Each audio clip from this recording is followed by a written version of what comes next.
All right, so I have a UFO vintage UFO report here that is from 1946.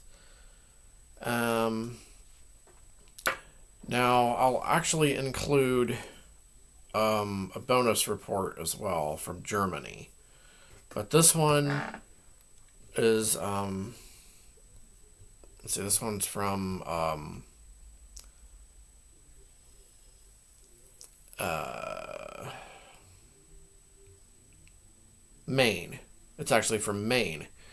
Um, so this is a like pre. This is before Roswell, a year before Roswell, and a year before the Kenneth Arnold sighting that sparked off the flying saucer craze of the late 40s.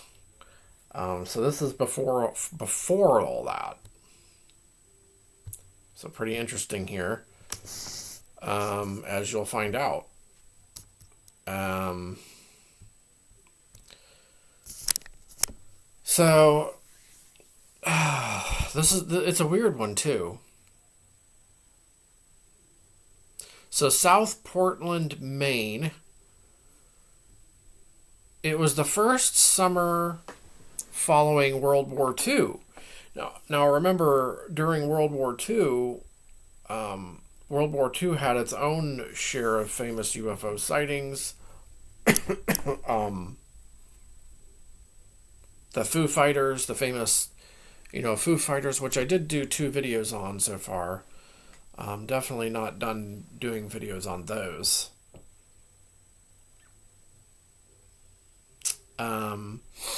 So it was the first summer following World War II. In July of 1946, when my husband and I were having lunch, as we sat outdoors beside our home, facing northeast on a cliff overlooking the shipping channel, less than a mile north, directly up the coastline from the mega landmark lighthouse called Portland Headlight, Maine. Okay, so on the Atlantic Ocean. Portland Headlight is technically geographically located in Cape Elizabeth, Maine, about 3 miles outside of the city itself of Portland. Okay.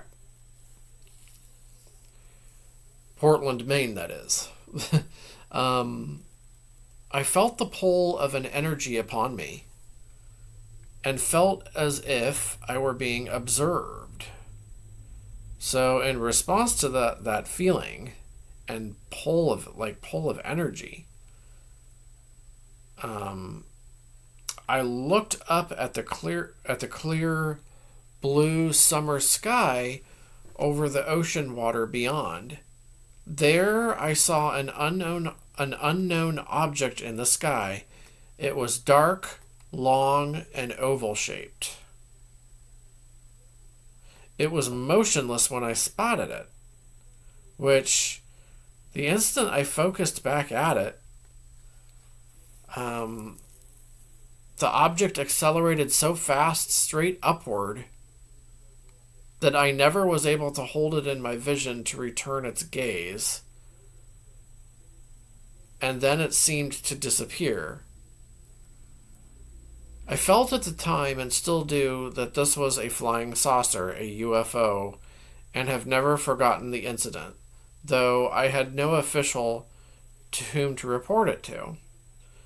So they felt that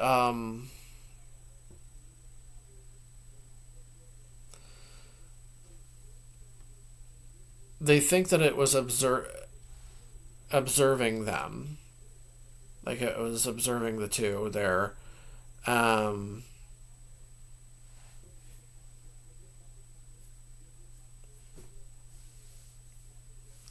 That's what they felt. So obviously it wasn't some kind of a plane, because it was motionless, and then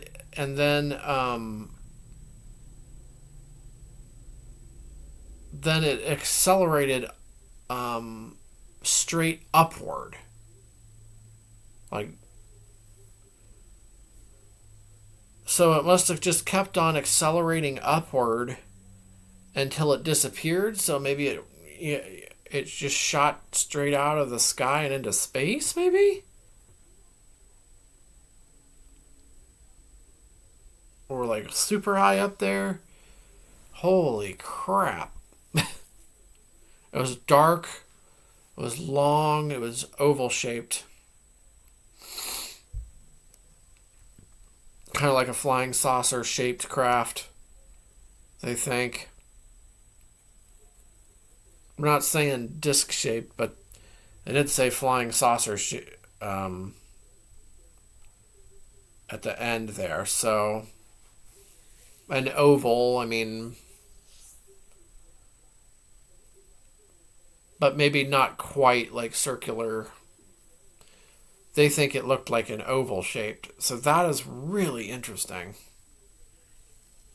It was dark.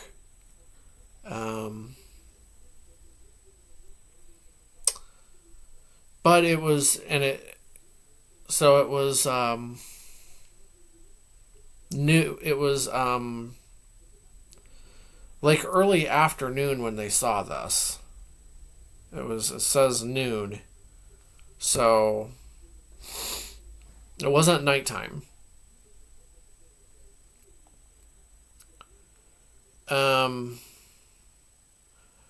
Says it was motionless, noon sky over ocean.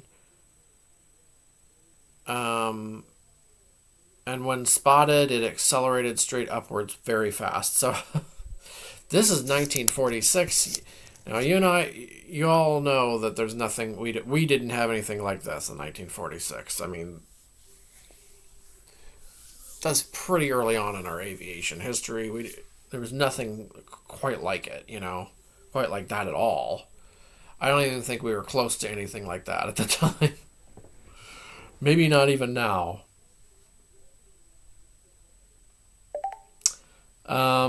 So let me know what you think of this one. It's from 1946 in Maine. Pretty crazy story here.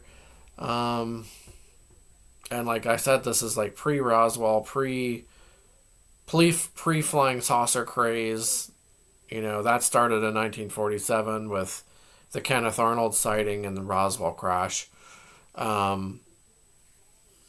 me know what you think in the comments below about this incident here. And I'll be back with more vintage UFO reports and other strange stories here in the near future.